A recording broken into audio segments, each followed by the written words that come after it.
mbifurije kugira gatanu mwiza cyane mu gihugu cy'Ubwongereza. Nta kindi kihavugwa kabisa, ni Liverpool kabisa. Niwo twagikombe cya shampiyona rero, nawe urumva ko nta kindi cyo kuvuga kabisa. Ikinyamakuru The Sun kiti Liverpool champions of England kabisa. Akaba ari hatari kabisa. Nyuma y'iminsi ibihumbi 11 n'iminsi 16, match 1151 za shampiyona, ikagerageza ikarwana ikagenda ikarwana ikabiya kabiri inshuro 5 muri iyo myaka 29.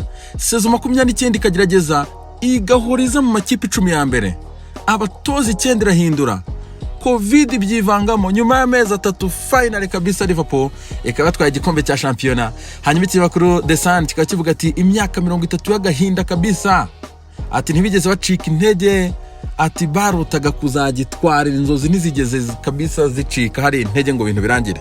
Ikinyamakuru The Sun cyane giye kigaruka kandi ku bafana ikipe ya Liverpool uburyo bwose batubahirije amabwiriza kabisa, kubera ibyishimo ni mugoroba baserebura. Urabona ko n'abakinyi basereburaga kabisa ama social media ahantu hose, ariko bo banagiye birara mu miji n'ubwo mu mujyi za Bournemouth kabisa.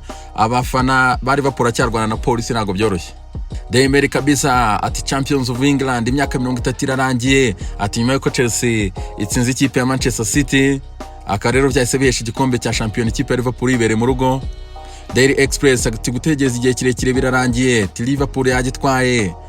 De Mila ati gutegereza byarangiye, ati Liverpool fata igikombe cyawe kabisa wigendere wibereho. The Telegraph iti champions Liverpool ati twaye igikombe kabisa cya shampiyona nyuma y'imyaka 30 y'akababaro. The Guardian champions Liverpool ati twaye igikombe cya shampiyona ati nyuma yo gutegereza imyaka 30. The Star kaba yanyemeje ati Klopp kabisa w'isi yose, ati Liverpool yatwaye igikombe cya shampiyona.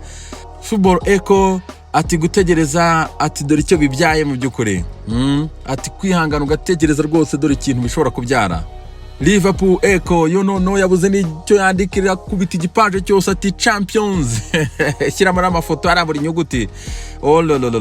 Mu gihugu cy'Ubwongereza n'ibinyamakuru n'ibitazwi, reba nk'iki ngiki ngo yes icyasaze cyasizoye kabisa. Hanyuma mu gihugu cy'Ubufaransa akaba ikinyamakuru L'Equipe ati nyuma y'imyaka 30 bakaba bagitwaye kabisa, nyuma yuko bagiherukaga kuri sezo ya 89 mu byukuri. Urabona ko ari ibintu bibiri bitandukanye n'amafoto, urabona ko rwose ari amafoto abiri atandukanye, mwarashaje handi urabona ko ari hashyashya kabisa.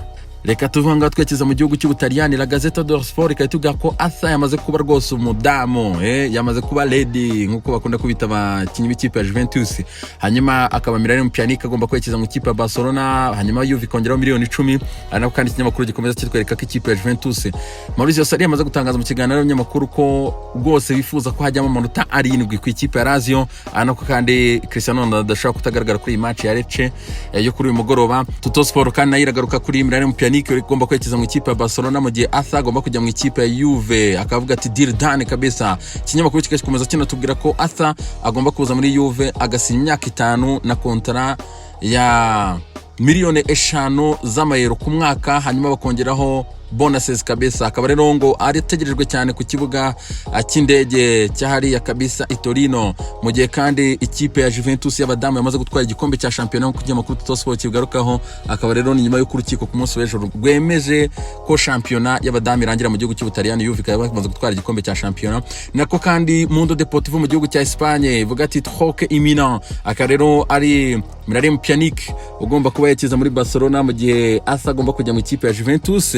Akaba rero byamaze kurangira, ati ni question y'amasaha gusa ku kinyamakuru kibivuga Mundo Deportivo. Mu gihe kandi Sport i Catalunya nayo ikabitubwira ati kabisa miliyoni 10 zigomba kwiyongeraho Pjanic akahita aba umubrugrana, mu gihe kandi Asa we agomba guhita agenda akaba Vencia Signora.